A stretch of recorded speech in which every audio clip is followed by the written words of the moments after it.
பேராற்றலும்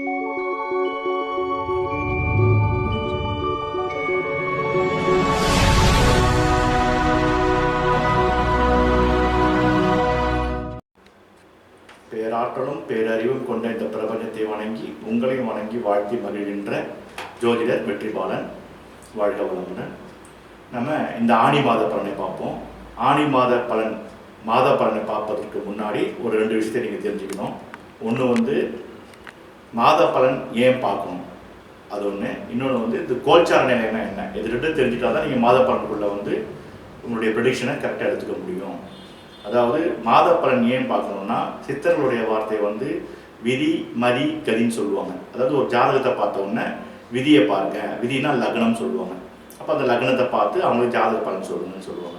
அடுத்தது அப்படி லக்னம் குறிக்கல, டைம் அவங்க குறிக்கல அப்படின்னா ராசின்றது மதியை பார்த்து பலன் சொல்லுங்க அப்படி சொல்லுவாங்க.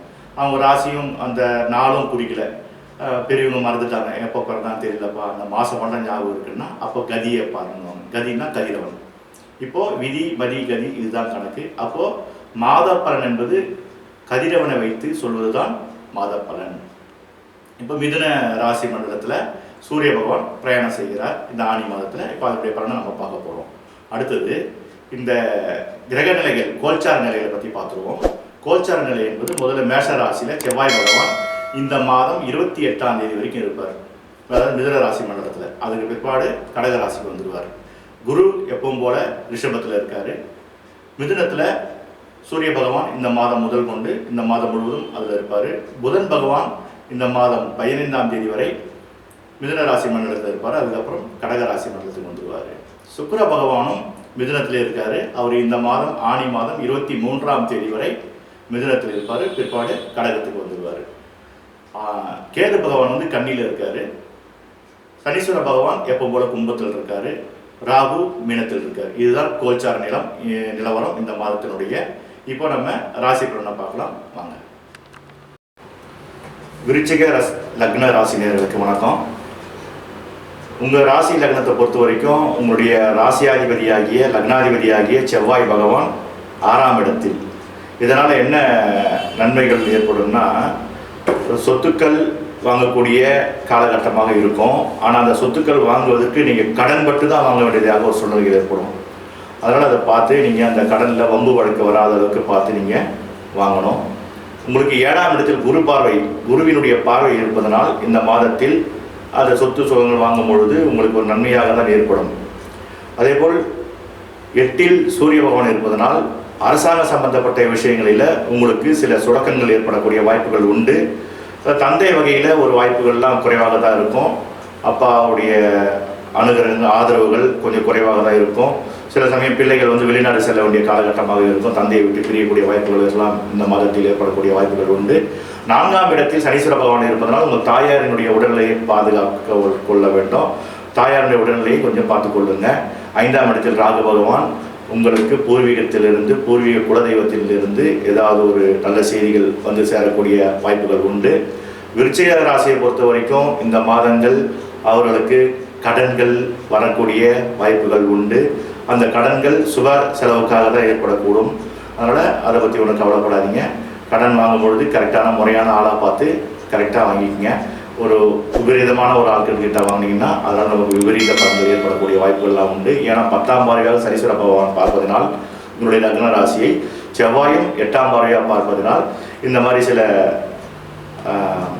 அசௌகரியங்கள்லாம் வரக்கூடிய வாய்ப்புகள்லாம் இந்த மாதத்தில் உண்டு. அதனால் குரு பார்வை இருப்பதனால் ஓரளவுக்கு அதையெல்லாம் தடுத்து கொள்ளலாம். இருந்தாலும் ஒரு 60% பேருக்கு இந்த மாதத்தில் விருச்சிக ராசிக்காரர்களுக்கு நல்ல பலன்களே வரும். ஒரு 40% நபர்களுக்கு இந்த விருச்சிக மாதத்தில் அதாவது சில அசுப பலன்கள் வரக்கூடிய வாய்ப்புகள் உண்டு. அதுபோல் ஏதாவது இருந்தால் என்னை தொடர்பு கொள்ளுங்கள். அது உண்டான பரிகாரங்கள் நிவர்த்திகளை நான் சொல்லித்தரேன். ஏன்னா இப்போ ராசி பலன், மாத பலன் என்பது விருச்சிக ராசின்னா விருச்சிக ராசியில் வயது வாரியாக இருப்பாங்க. இதில் நிறைய கல்யாணவாதம் இருப்பாங்க. அதே வயது வந்தவர்கள், சில பேர் வேலை கிடைக்காம இருப்பாங்க. அதே விருச்சிக ராசி. அப்போ விருச்சிக ராசியில் நீங்கள் அமோகமாக இருக்கு, நல்லா இருக்குன்னு சொல்லிட்டீங்கன்னா அப்படின்னா இதில் தான் இந்த சதவீதம் வேலை செய்யும். ஒரு 60% பேருக்கு நன்மையை தரக்கூடிய வாய்ப்பும், ஒரு 40% பேர்களுக்கு ஒரு அசுப பலன்களை கொடுக்கக்கூடிய வாய்ப்புகள் இருக்கிறது. அந்த அசுப பலன்கள் எதனால் வருகிறது, ஏன் வருகிறது என்பதெல்லாம் நான் உங்களுக்கு அப்புறம் சொல்கிறேன். உங்களுக்கு உங்களுக்கு சந்தேகம் ஏதாவது இருந்தால் என்னை தொடர்பு கொண்டு நீங்கள் அந்த விஷயத்தை கிளாரிஃபை பண்ணிக்கலாம். நன்றி, வணக்கம். நம்மளுடைய சேனல் வெற்றி அஸ்ட்ரோ டிவி. என்னுடைய பேர் வெற்றி பாலன். நான் எம்ஏ யோகா, எம்ஏ அஸ்ட்ராலஜி முடிச்சிருக்கேன். நிறைய ஜோதிடர்கள் யோகம் படிச்சிருக்க மாட்டாங்க. ஆனால் யோகம் படித்தவர்கள் ஜோதிடம் படிச்சிருக்க மாட்டாங்க. இந்த இறைநிலை நமக்கு இந்த 2 வாய்ப்பும் கொடுத்து நான் இப்போது பொதுமக்களுக்கு நல்ல ஒரு சர்வீஸ் கொடுத்துட்டு வரேன். நிறைய பேருக்கு ரெமெடி கொடுக்குறேன். நிறைய பேர் சக்ஸஸ் ஆகுது. திருமணம் ஆகாதவர்களுக்கு திருமணம் நடத்தி கொடுக்குறேன். அது அந்த பரிகாரங்கள் மூலியமாக ரிலேஷன்ஷிப் ப்ராப்ளம், குடும்ப பிரச்சனைகள் அதை சரி பண்ணி தரேன். இதெல்லாம் கிரகநிலைகள் தான். கிரகநிலைகள் ஒவ்வொருத்தருக்கும் ஒரு கிரகநிலைகள் பாதகமாக இருக்கும். அந்த கிரகம் எதுன்னு கண்டுபிடிச்சி அந்த கிரகத்துக்கு உண்டான விஷயங்களை பிரீதிகளை செஞ்சால் எல்லாம் சரி செய்யும். அது பண்ணி கொடுக்கலாம். அடுத்தது இந்த வெற்றி அஸ்ட்ரோ டிவி சேனலை நீங்கள் சப்ஸ்கிரைப் பண்ணுங்கள், லைக் பண்ணுங்கள். தொடர்ந்து இந்த ஜோதிட தகவலெல்லாம் உங்களுக்கு கொடுக்க போகிறேன். அடுத்து சர்வீஸ், நிறைய சர்வீஸில் கொடுத்துட்ருக்கோம். உங்களுடைய பர்த் சார்ட் வேணுன்னா கூட நீங்கள் எனக்கு கமெண்ட் பாக்ஸில் சொல்லி பர்த் சார்ட் எடுத்துக்கங்க. அதில் சின்ன சின்ன அமௌண்ட் தான் வச்சுருக்கேன், அது பார்த்துக்குங்க. அடுத்தது நாங்கள் ஒரு டீமாக ஒர்க் பண்ணுறதுனால உங்களுக்கு நிறைய சர்வீஸ் கொடுக்கணும். ஆரோஸ்கோப்பு ப்ரெடிக்ஷன்ஸு, அப்புறம் பர்த் சார்ட்ஸு, அப்புறம் குழந்தை பிறக்கும் பொழுது ஒரு நேரத்தை குறிக்கிறது, அப்புறம் வாஸ்து பற்றி நிறைய விஷயங்கள் இருக்குது. இப்போ வீடு கட்டும் போதே மேஸ்திரிங்க, இன்ஜினியருங்க இங்கே தான் கிழக்கு, இங்கே வடகிழக்கு, தென்மேற்கு இதெல்லாம் சொல்லிவிடுவாங்க. அதெல்லாம் சாதாரணமாக இருக்கிறது. ஆனால் வாஸ்துன்னா என்னென்ன ஒரு டீட்டெயிலாக உங்களுக்கு ஒரு வீடியோ நான் கொடுக்குறேன், அதை பார்த்துக்குங்க. ஏன்னா வாஸ்து அபரிவிதமான பலன்களை கொடுக்கும். நிறைய விஷயங்கள் அதில் இருக்குது. வாஸ்து பிரகாரம் பார்த்து செய்வது ரொம்ப நல்லது.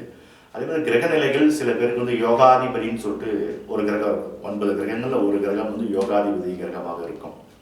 அந்த யோகாதிபதி கிரகம் எது தேர்வு செய்து அதுக்குண்டான ஸ்டோன்ஸ் போட்டோம்னாக்கா நம்ம வாழ்க்கையில் அபரிவிதமான வளர்ச்சிகளை நம்ம மீட்டெடுக்கலாம். அதை சக்ஸஸ் பண்ணலாம், நம்ம வெற்றி பெறலாம்.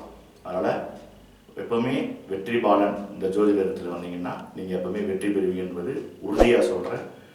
ஏன்னா நிறைய அனுபவத்தில் நம்ம சொல்கிறோம். அதனால் நீங்கள் தொடர்ந்து எனக்கு ஆதரவு கொடுங்க. நன்றி, வணக்கம், வாழ்க வளமுடன்.